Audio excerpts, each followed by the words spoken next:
Hi everyone, welcome to my channel. আজকে আরও একটা নতুন ব্লগ নিয়ে তোমাদের সঙ্গে দেখা করতে চলে এলাম। তা এখন আমি সন্ধেবেলা থেকে ব্লগটা শুরু করলাম। তা এখন যেহেতু বাড়িতে এসেছি, জাস্ট ঢুকলাম, মানে কাচাকুচি সব কমপ্লিট করে ছাদে মেলে এসেছি। তা কিছুক্ষণ পরে গিয়ে নিয়ে আসবো মেয়েরগুলো, কারণ ওরটা বেশিক্ষণ ছাদে রাখি না সন্ধেবেলা।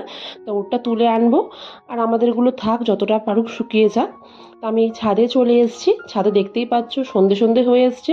আর এদিকে দেখো কতগুলো মেয়ের জামা কাপড় প্রায় শুকিয়ে এসছে। মানে বিকাল যেহেতু এত রোদ থাকে না, মানে বিকাল বিকাল কাচলেও শুকিয়ে যায়, বেশিক্ষণ লাগে না। একটু যে ছাদে এসে ভয়েস দেবো সেটাও পাচ্ছি না, মানে সামনেই আমাদের মাঠে কীর্তন স্টার্ট হয়ে গেছে। মানে এত ডিস্টার্ব হচ্ছে না যে পিসফুলভাবে যে সাউন্ডটা দিতে পারছি না আমি। ছাদে মোটামুটি মেয়ের জামা কাপড়গুলো সব শুকিয়ে গেছে। তাই এবার নিচে যাব, নিচে গিয়ে রাতেরবেলা ডিনারের জন্য পনির করব। তা পনিরটা করতে করতে তোমাদের সঙ্গে কিছু ইম্পর্টেন্ট টিপস আমি তোমাদের সঙ্গে শেয়ার করব, যেগুলো রান্নার ক্ষেত্রে মানে আমাদের খুব মানে কাজে লাগে। তো পনিরটা করতে করতেই আমি তোমাদের সঙ্গে ফার্স্ট যে টিপসটা শেয়ার করছি, সেটা হচ্ছে যখন আমাদের মানে পনিরটা যদি আমরা ফ্রিজে রাখি না, বা কিনে আনলাম, খুব শক্ত থাকে। তা পনিরটা প্যাকেট সমেত তোমরা যদি ফ্রিজে থেকে বার করে বা যদি কিনে আনা হয়, তখন অন্তত আধ ঘন্টা যদি প্যাকেট সমেত জলের মধ্যে ভিজিয়ে রাখো, তাহলে কিন্তু পনিরটা যখন কাটবে না, তখন কিন্তু পনিরটা ভেঙে যাবে না। যদি সঙ্গে সঙ্গে বার করে কাটো, সে পনিরটা কিন্তু গুঁড়ো গুঁড়ো হয়ে যাবে ভাজার সময়, মানে খেতেও ভালো লাগবে না যখন পুরো মাখা মাখা হয়ে যাবে। সেকেন্ড হচ্ছে, পনিরটা যখন আমরা ভাজি না, কড়া করে না ভেজে অল্প করেই ভাজা উচিত। আর পনিরটা যদি গরম জলে, মানে নুন দেওয়া গরম জলে অন্তত আধ ঘন্টা কি 20 মিনিট ভিজিয়ে রাখা যায়, পনিরটা কিন্তু অনেক নরম হয়। তোমাদের সঙ্গে কথা বলতে বলতে আমিও পনিরগুলো ভাজতে আরম্ভ করেছি, কিন্তু কড়া করে ভাজবো না। তা আজকে আমি করবো বাটার পনির। তা বাটার পনির করতে যেমন কাজু, পোস্ত, চারমগজ, লঙ্কা, এগুলো তো লাগেই। একটু কিশমিশও দিতে পারো, তাহলে একটু গ্রেভিটা খুব ভালো হয়, মিষ্টি মিষ্টি হয়। তা আমরা আজকে খাবো রুমালি রুটি দিয়ে। তা তোমাদের আর একটা জিনিস শেয়ার করছি। তা সেটা হচ্ছে, ধরো রোজ রোজ আমাদের রুটি খেতে তো ভালো লাগে না।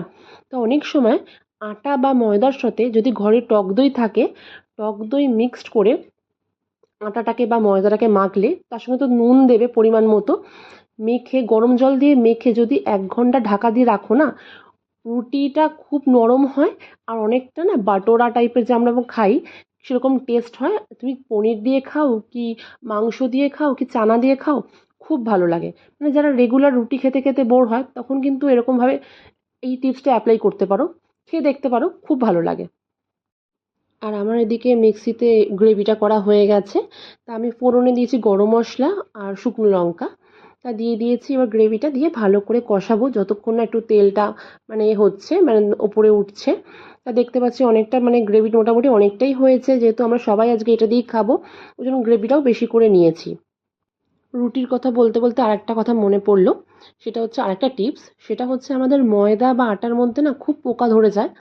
তা এই সমস্যা থেকে সমাধান হচ্ছে একটাই জিনিস, সেটা হচ্ছে তুমি যদি ময়দার মানে যে বা পাত্রে রাখছো, সেখানে যদি একটা শুকনো লঙ্কা বা একটা তেজপাতা রাখো, ময়দা বা আটাতে কিন্তু একদম পোকা হবে না। এটা আমি নিজেই অ্যাপ্লাই করে দেখেছি, অনেক উপকার পেয়েছি। আজকে আমি একটা মিস্টেক করে ফেলেছি, সেটা হচ্ছে যে আমি আজকে ফোড়নেই বাটারটা দিয়ে দিয়েছি। যেটা আমি করি না, বাটার পনির করি আমি একদম লাস্টে বাটারটা দিই, কিন্তু আজকে আমি ফোড়নেই বাটারটা দিয়ে দিয়েছি। তা এদিকে দেখ, তোমাদের সঙ্গে কথা বলছিলাম যে আমি পুরো ঘেমে গেছি, এত গরম লাগছে, মানে টেকা যাচ্ছে না রান্নাঘরে। তা এদিকে আমার মোটামুটি গ্রেভিটা কমপ্লিট হয়ে গেছে। এবার যেই জলে আমি পনিরটা ভিজিয়ে রেখেছিলাম, সেই জল শুদ্ধই আমি পনিরটা দিয়ে দিয়েছি, মানে এই ঝোলটার গ্রেভিটার মধ্যে। কারণ অনেকটা তেল ভাসছিল, আর দেখতেও বেশ ভালো হয়েছে। দেখছো একটা হোয়াইট মানে ভাবটা আসছে, যেহেতু এটা বাটার পনির, সাদা সাদাই হবে। পনিরটা মোটামুটি হয়ে গেছে। এবার আমি লাস্টে নামানোর আগে দেবো কাসুরি মেথি, যেটা গুঁড়ো করে লাস্টে ছড়িয়ে দেবো। আর একটা টিপস হচ্ছে, কাসুরি মেথি হচ্ছে খুব ইম্পর্টেন্ট রান্নার ক্ষেত্রে। অনেক সময় রান্না ভেজ আইটেম বা হয়তো মাছ ফাছ কোনো রকমভাবে গ্রেভিটা পুড়ে গেলে বা টেস্টটা যদি ভালো না হয় না, তোমরা যদি কাসুরি মেথিটা লাস্টে ছড়িয়ে দাও বা গ্রেভির সাথে দাও, টেস্টটা পুরো চেঞ্জ হয়ে যায়। আর ওই যে যদি কোনো পোড়া স্মেল থাকে, সেই স্মেলটাও থাকে না। আর পনিরের ক্ষেত্রে তো আমি খুবই ভালোভাবে অনেকবার আমি অ্যাপ্লাই করেছি, সত্যি কথা বলতে টেস্টটা অনেক ভালো হয়। যদিও আমি এখন করছি ভেজ আইটেম, কিন্তু আমার আর একটা কথা মনে পড়লো, সেটা হচ্ছে ডিম নিয়ে। যে আমরা যখন ডিম সেদ্ধ করি না, যেই বাটিতে দেখবে ডিম সেদ্ধ হয়ে যাওয়ার পর বাটির চারিদিকে একটা দাগ হয়ে যায়, ওই দাগটা কিন্তু ওঠাতে খুব প্রবলেম হয়। তা ওই দাগটা যাতে না হয় তার জন্য যখন ডিম সেদ্ধ করবে না, তখন ডিমের সঙ্গে একটু নুন জলের মধ্যে আর একটু পাতিলেবু কুচিয়ে দিয়ে দিলে দেখবে যে বাটির মধ্যে কোনো দাগ থাকবে না। কথা বলতে বলতে আমার পনিরটা রান্না হয়ে গেছে, দেখতে পাচ্ছ খুব সুন্দর দেখতে হয়েছে। আর উপরে কসুরি মেথিগুলো ছড়িয়ে দিয়েছি। রান্না করতে করতে তোমাদের সঙ্গে এই ছোটো ছোটো টিপসগুলো শেয়ার করলাম, যেগুলো আমি অনেকবার অ্যাপ্লাই করেছি। তো এদিকে রান্না যখন কমপ্লিট হয়ে গেছে, মেয়েকে তো আগে খেতে দিতে হবে। এদিকে ও পনির খেতে ভীষণ ভালোবাসে, পনির আর রুমালি রুটি ওকে খেতে দিয়ে দিয়েছি। ওর খাওয়া হয়ে গেলে তারপর আমরা খেতে বসবো। তা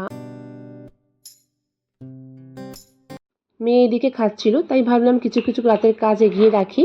কারণ কী বলতো, একসঙ্গে সব কাজ তো মানে করা যায় না। আর মেয়ে খেলে কী বলতো, অনেকটা টাইম লাগে। ওই টাইমটায় আমি অন্য কাজগুলো করে এগিয়ে রাখি। তা আমি এই জন্য সকালের জন্য আলমন্ডগুলো ভিজিয়ে রাখলাম রাতে। আর আমি আর হাজব্যান্ড খাই চিয়া সিডস, সেটাও ভিজিয়ে রাখবো, কারণ সারা রাত্রি ভিজিয়ে থাকলে না জিনিসটা অনেকটা ফুলে যায়। তো এদিকে তো রাতের কাজ মোটামুটি কমপ্লিট হয়ে গেছে, এবার ডিনারটা করলেই হয়ে যাবে। তো ভিডিওটা আর বেশি বাড়ালাম না, এখানেই এন্ড করছি।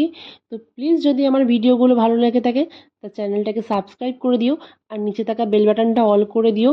আর প্লিজ আমাকে একটু সাপোর্ট করো, যাতে তোমাদের সঙ্গে এই ছোট্ট ছোট্ট ভিডিওগুলো রোজ শেয়ার করতে পারি। তো আজকের মতো ভিডিওটা এখানেই এন্ড করলাম। সবাই খুব ভালো থেকো, সুস্থ থেকো, আর আমার ভিডিওগুলো অবশ্যই দেখো। তাহলে আজকের মতো টাটা।